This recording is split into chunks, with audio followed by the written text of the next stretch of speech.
Penn State wrestling should expect to have 5 number 1 seeds at the NCAA tournament.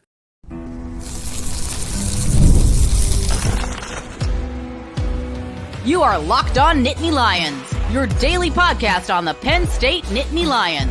Part of the Locked On Podcast Network, your team every day. You are locked on to Penn State wrestling. Thanks so much for making Locked On Nittany Lions your first listen and watch every single day. The number 1 daily Penn State sports podcast out there. My name is Zach Seyko, and I'm your host of the show. Today's episode is brought to you by TurboTax. Are you ready for stress-free taxes and the most money back guaranteed? Head over to TurboTax.com today to get matched with your expert. Final set of coaches' rankings have been released, so let's make some predictions for all of the pre-seeds where Penn State wrestlers will end up. And remember, the selection show is later today at the time that this episode drops on Wednesday, March 12th. Later on tonight at 8 p.m. is when the selection show will air for the pre-seeds for this NCAA tournament. So no more time to waste. Let's get to 125 with Luke Lilledahl, and of course, we'll finish all the way up through heavyweight, so stay tuned for that. At 125, Luke Lilledahl is ranked the number 2 wrestler behind the wrestler that he defeated in Matt Ramos of Purdue. And then Enny Vedreska of Virginia Tech and Richie Figueroa of Arizona State are the 3rd and 4th ranked wrestlers here. In my mind, I still think Luke Lilledahl is a number 1 seed here. So the coach rankings aren't they aren't the final say in how a wrestler is seated at the NCAA tournament, but it is a great indication as to where you can expect them. So for those who don't know, this is the criteria that the NCAA wrestlers are pre-seeded. Head-to-head competition, quality wins, coaches ranking, okay, so there we go, results against common opponents, the RPI rankings, qualifying event placement, and win percentage. So that's also that's the conference tournaments. That's the Big Ten tournament, Big 12s, etc. So those are the criteria to seed each wrestler. So even though Matt Ramos is still ahead of Luke Lilledahl, even though Lilledahl defeated Ramos, but I suppose I understand because Lilledahl does finish the season, at least before NCAAs, with 2 losses compared to Ramos, who had 1. But that's where you factor in head-to-head competition, the number of quality wins, the coach's ranking, and most importantly, it's that qualifying event placement. So the win at Big Tens, and then where Luke Lilledahl ultimately placed, winning the Big Ten tournament. So not only did he defeat Matt Ramos, he defeated him and went on to win the Big Ten tournament, whereas Matt Ramos ultimately had finished in 3rd. So that's going to be a difference here that I think ultimately gets Lilledahl the number 1 seed at the NCAA tournament. Matt Ramos would fall to number 2, not that far, but these two hypothetically could be on a crash course at 125, but this is a 125 weight class where it's simply anybody's. As much as I believe that Luke Lilledahl is an NCAA title contender, I mean, he should be. If he's going to be the number 1 or number 2 seed here, he's not going to be seeded any lower than number 2. I can safely say that. But I think there's definitely a case based on this mathematical formula and a head-to-head win over Matt Ramos, which is going to pay the most dividends here, where Lilledahl is the number 1 seed. But when I look at these coaches' rankings, Caleb Smith is number 7. Troy Spratley of Oklahoma State is number 8. He finished runner-up at the Big 12 tournament at 125, losing to who is ranked 6th here, Jet Strickenberger of West Virginia. So this is a very crowded 125 weight class where it is truly anybody's. But my point above all else is that Luke Lilledahl is a title contender. He's not a fringe All-America contender. He is a title contender. And yes, it should be obvious now with winning the Big Ten tournament and being seeded no lower than number 2. He will, in my mind, be the number 1 seed. Now let's go to 133. And this really gets interesting here. This gets interesting because Braeden Davis, college wrestling spectators, maybe some Penn State fans might not give him enough due respect here, but the coaches certainly think that he is still a top tier wrestler. Braeden Davis is ranked number 5. number 5 on the coaches' rankings, this last one. And guess where he's ranked in the RPI? Number 5 as well. So Davis is a top 5 wrestler according to the RPI and the coaches' rankings. But it gets interesting because these are not the only things that apply here. Head-to-head competition, the number of quality wins, the results against common opponents, and then where did you place in the Big Ten tournament and win percentage overall? Because I do think it is interesting that at 12-5 overall, Davis, when you look at something like Intermat, and maybe I'm splitting hairs here to an extent, because Davis is number 8 overall according to Intermat. So looking at it back and forth between subjectivity and then with the way the criteria is as an objective measure here, I think it's safe to say that Davis is going to be a top 8 seed and probably in that range of 6, 7, or 8, which could change his path drastically. Then you start talking about, okay, those hypothetical matchups. Who could he face in that quarterfinal potentially? Lucas Bird, if he's going to be an 8 seed, he's going to face Lucas Bird. Lucas Bird is undoubtedly the number 1 seed at 133.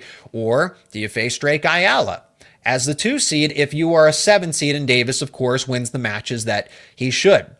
Why Davis is still is number 5 according to these rankings probably has to do with the fact that, remember, he did defeat Dylan Chauver. He did defeat Nick Buzakis. Even though he lost to them at Big Tens, he still did defeat them in the regular season. And remember, I think this one might have been forgotten about.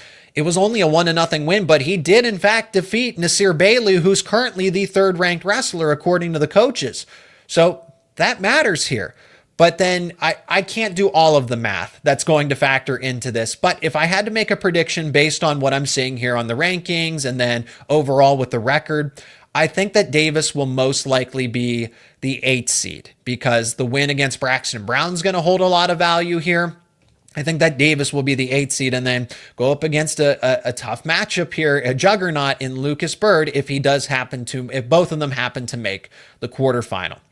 141 is debatable because Beau Bartlett, I think, has done enough to be the number 1 seed, and he should be a number 1 seed at NCAAs. I've already made that case in a previous episode. I encourage everybody to go check it out if they missed it. In the coaches' rankings, though, Brock Hardy's the number 1 ranked wrestler from Nebraska, and he did go on to win Big Tens. He did pin Vance Von Bauer. Von Bauer defeated Bartlett in that semifinals match, but if we remember back to the regular season, Bartlett had defeated Brock Hardy. So that's going to hold a lot of value. What's also going to carry a long way is the fact that Bartlett had defeated Jesse Mendez not once, but twice. And when the margin of error here is so close, that's going to, in my mind, that's going to be enough to get Beau Bartlett the number 1 seed. Hardy should be the 2 seed. There's Cale Happel of Northern Iowa, who's currently ranked 3rd. I imagine that, now that's debatable in itself.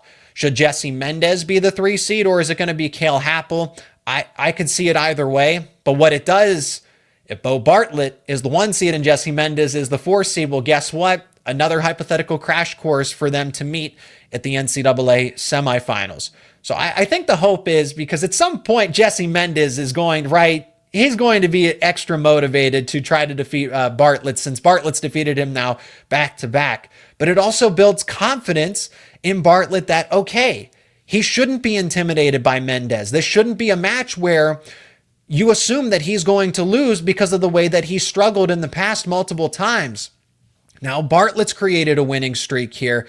It's tough to say. I'd still argue that it's a coin flip one way or another, but 141 gets really interesting for me. Andrew Alirez is the number 5 ranked wrestler. Tegan Jamison of Oklahoma State is number 6. Vance Von Bauer, who Bartlett lost to, is number 7. So this isn't a final look. Again, this isn't a win. This is simply just a glance at what the seeds could be. It is a good indication, but you could shuffle a few of these names around, and part of that shuffling is Beau Bartlett should be the number 1 seed because he fits into that criteria of head-to-head competition against Brock Hardy, head-to-head competition against Jesse Mendez, the quality wins, the coaches ranking, even though Brock Hardy is above him here according to the coaches, that's where the head-to-head competition factors in. But then there's the Big Ten tournament. So it really does go back and forth. But what carries the most value at the end of the day is head-to-head competition. And the head-to-head competition holds 25% here when you're trying to seed these wrestlers. So for Beau Bartlett, I'd be surprised if he didn't end up with the number 1 seed at 141. We still got plenty of weight classes to get to. 157, 165 are absolutely a sure thing as far as Tyler Kasak and Mitchell Mesenbrink and them being top seeds. But where does Shayne Van Ness seed after another statement victory over the likes of Kyle Parko? I'll tell you more on the other side of this break. This is a message from our sponsor, Intuit TurboTax. Taxes was waiting, wondering, and worrying if you were going to get any money back. And then waiting, wondering, and worrying some more. Now Taxes is matching with a TurboTax expert who can do your taxes as soon as today. An expert who gives your taxes their undivided attention as they work on your return while you get real-time updates on their progress so you can focus on your day.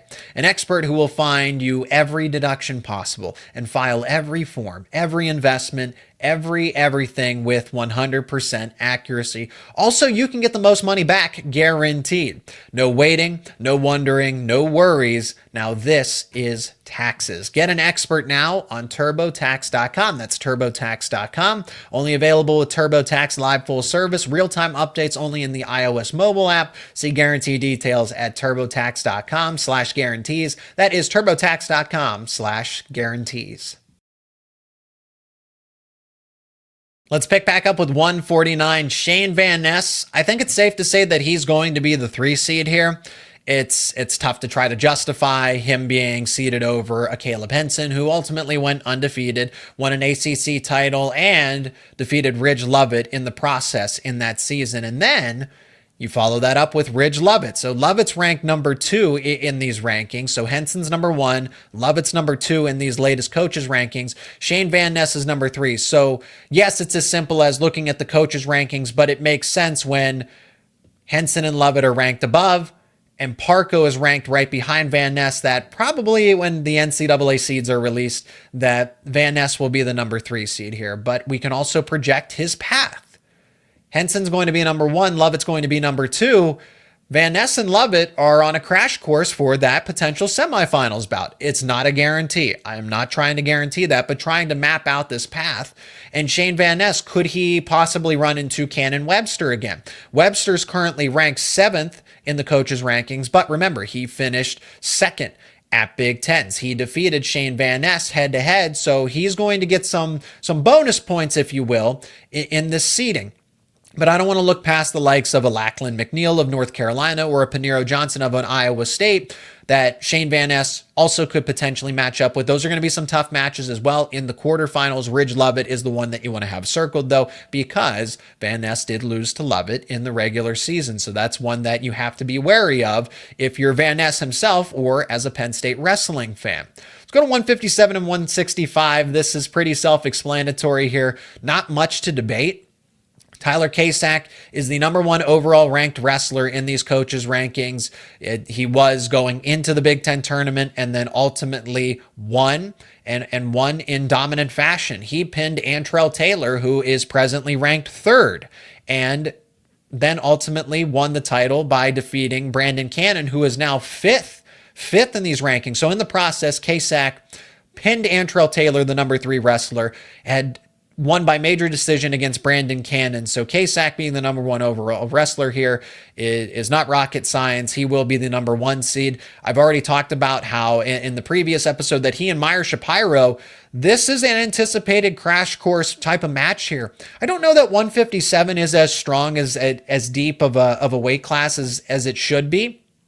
I really do think it's Tyler Kasak, then Meyer Shapiro, and then everybody else. So I'm eager to see Shapiro of Cornell go up against Kasak, and nothing's a guarantee here. I'm not trying to say that, I promise, but that's my expectation. I would be surprised if it doesn't happen as opposed to it actually happening. So Kasak being the number 1 seed here. It's the same thing at 165 again, where it's Mitchell Mesenbrink as the number 1 ranked wrestler, and then Mikey Caliendo as the number 2 guy, and then everybody else in this case. Now, just to explain the rankings a little bit, Peyton Hall of West Virginia is number 3. Terrell Barraclough, former Penn State wrestler, now at Utah Valley, is number 4. That time at Penn State certainly has paid off here. I think Julian Ramirez of Cornell is somebody that maybe we shouldn't look past to make things interesting along the way. Now, he would hypothetically run into Mitchell Mesenbrink if he's the 4 or the 5 seed, if we're going off of these coaches' rankings in particular. But if he happens to bump up and be the 3 seed, I wouldn't put it past the likes of Julian Ramirez to defeat Caliendo, potentially. I wouldn't put it past Terrell Barraclaw if he happens to get the 3 seed, but he didn't ultimately win that Big 12 tournament, so that's going to play a hand in where Barraclaw's ranked. But like I said, this is a simple answer, with Mesenbrink being the number 1 wrestler, Caliendo being the number 2 wrestler in terms of NCAA tournament seeding, and then going from there, it could be anybody. It could be Hall, it could be Barraclaw, it could be Ramirez, Cam Steve. I think where it starts to separate itself, the 3 through 5 seeds slightly up for debate, and then after that, I really don't think there's anybody else that could disrupt the flow of the rankings. Going to 174.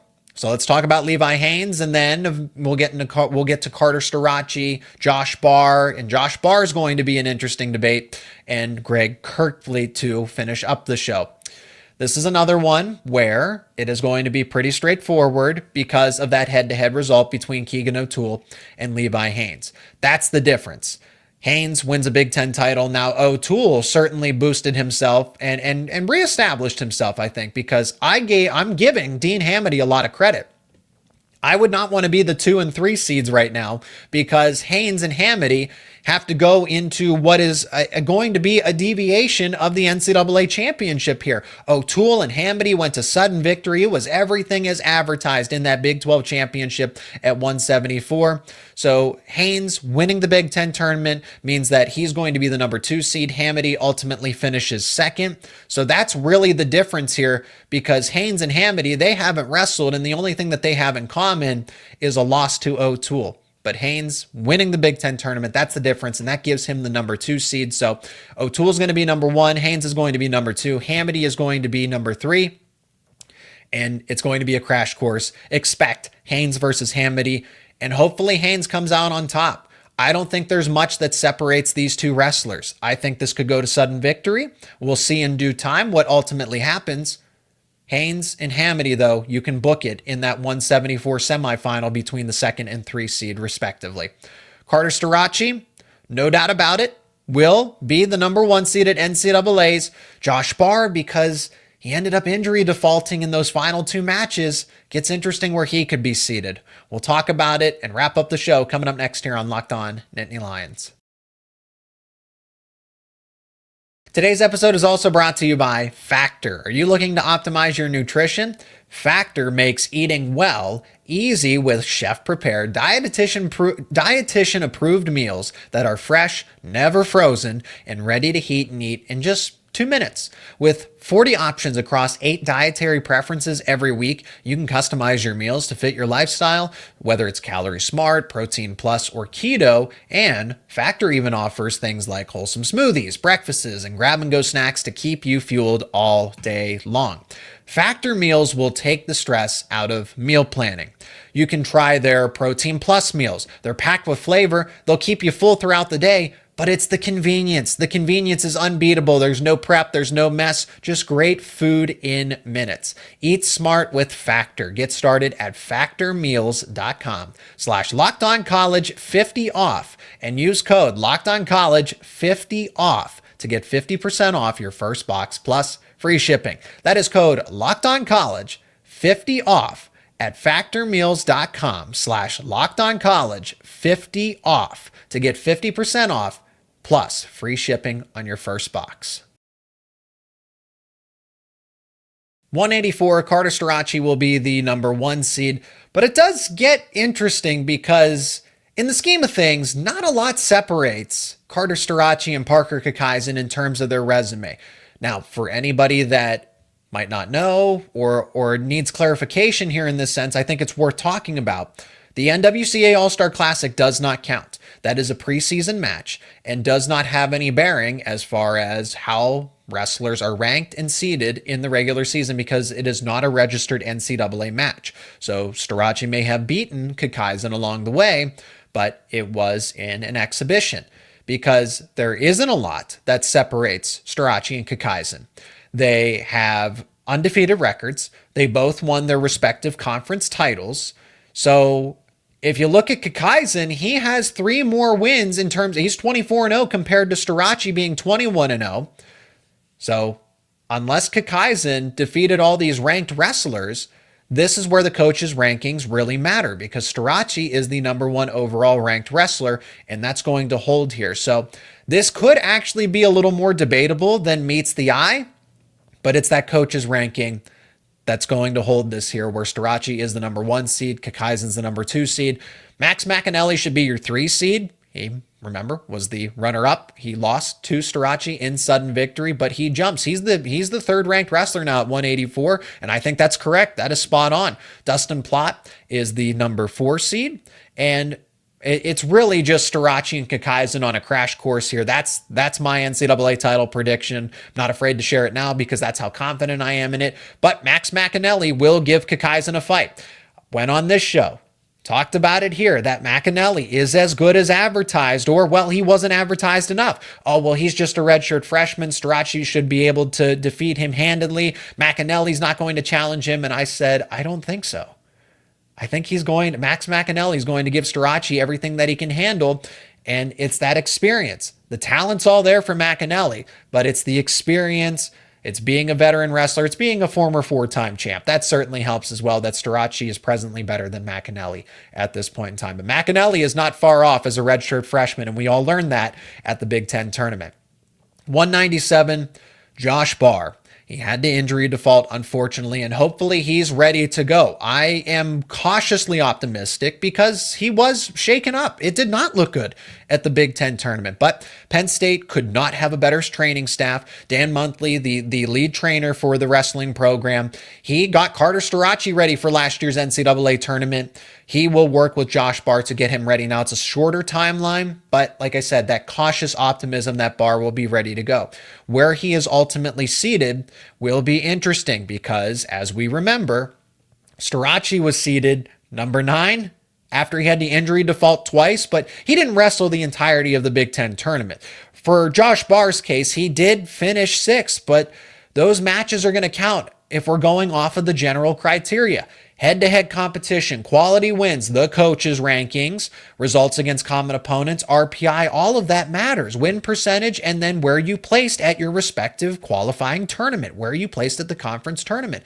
And in Josh Barr's case, unfortunately, he placed 6th. Unfortunately, he ended up losing to Isaiah Salazar in the process, and he also lost to Camden McDaniel of Nebraska because he had to injury default. Now, what's going to help Barr's case is that he defeated the number 5 ranked wrestler presently in Michael Beard. He defeated the number 6 ranked wrestler in Stephen Little. He defeated the number 1 ranked wrestler during the regular season in Jacob Cardenas. Cardenas is currently number 1. Stephen Buchanan's number 2. AJ Ferrari's number 3. Josh Barr is number 4. So you could actually make the argument that maybe Barr could still be the number 3 seed in this case over the likes of Ferrari, but Ferrari did win the Pac-12 championship, and Barr finished, unfortunately, in 6th. So I expect Barr to go along with the coaches' ranking here because of those head-to-head victories over Beard and Little, respectively, that he's probably going to be the 4 seed, which means that, hypothetically, but this is something that I'm fully expecting, if he's the 4 seed,